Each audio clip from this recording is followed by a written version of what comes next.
My name is Paula Rebolledo, and I currently work at the Ministry of Education at the English Open Doors program. But I come here to the conference representing RiCELT, which is the Chilean network of researchers in ELT.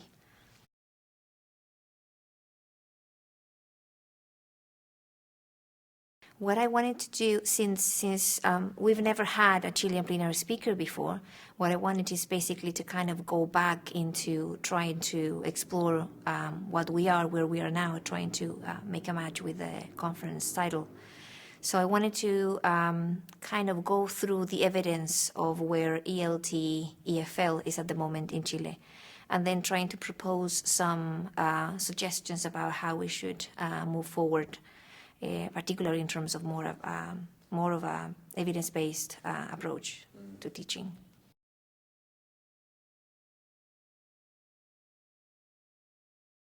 For me, one of the most, there are a couple of things that we should address. One thing is that the blaming of teachers, which I think does not help. I've been kind of exploring that issue for some time now, and I think is pretty damaging instead of helpful.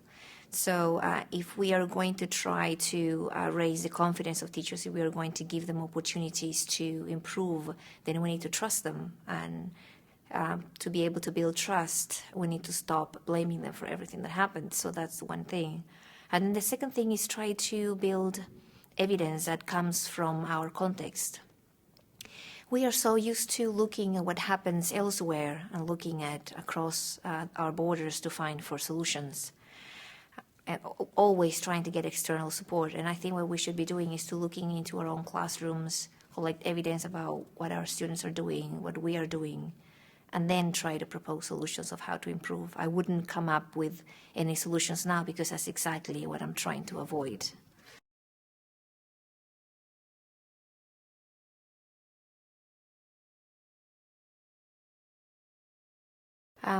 Well, the project started with from a collaboration between the British Council and the Ministry of Education. It started from the British Council, and it's a project that supports teachers with a mentoring scheme for them to develop classroom research.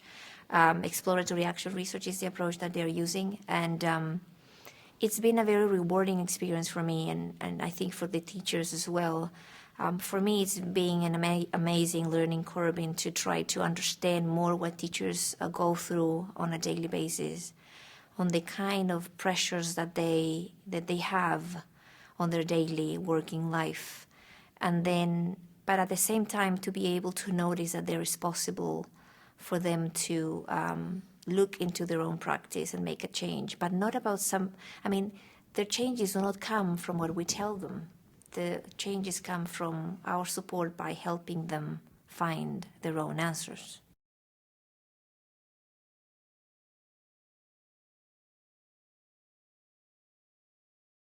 I think the main thing that I think should be addressed is the divorce that exists between universities and schools. And that divorce also affects the kind of teacher training that could come from universities to schools or to school teachers. The fact that universities and schools work kind of in parallel worlds and they never talk to each other and they never meet makes the connection to be very difficult. So I think one of the things that we are trying to address now is to try to make sure they work more collaboratively so that they learn from each other. And that there is not only always the issue of universities going to school to try to learn from them from their own benefit, but so that there is more of a mutual cooperation happening. That's what we are trying to do now. Tell us about RiCELT. Oh, RiCELT. RiCELT makes me very proud, makes me smile every day.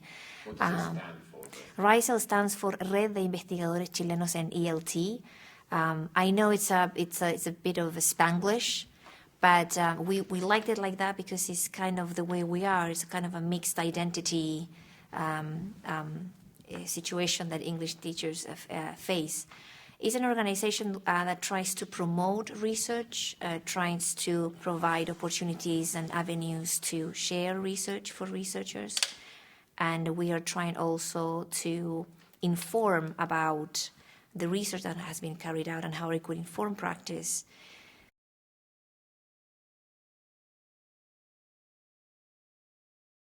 So the great thing about RiCELT is that it's a non-profit organization. It started with just a group of friends who had a very good idea and were very active, and we felt that something needed to be done.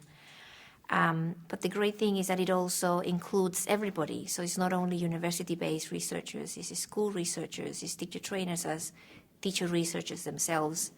So we would like to keep it very inclusive. We ask them opinions about we could improve our activities. And so we've done a number of conferences already. We have an archive of different research carried out in Chile, which is very hard to find. And so I feel we are trying slowly to make contributions to make sure that what we do is based on our context.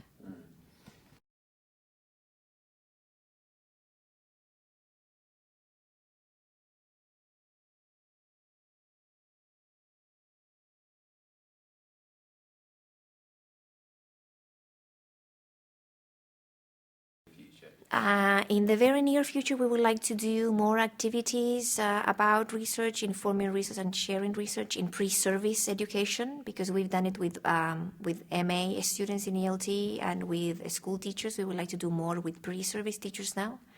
And then maybe in the longer term, we would like to be able to collect some funds, but mainly to be able to give grants to researchers that maybe have a very good idea about a very relevant project, and maybe they need some funds to probably do some, I don't know, transcriptions or travel and collect evidence. And we would like to support them with that. Not all research needs funding, but some of it does. So if we could collect some money from contributions, we would like to do that to try to get more research out there, but particularly one that is relevant for classroom practice.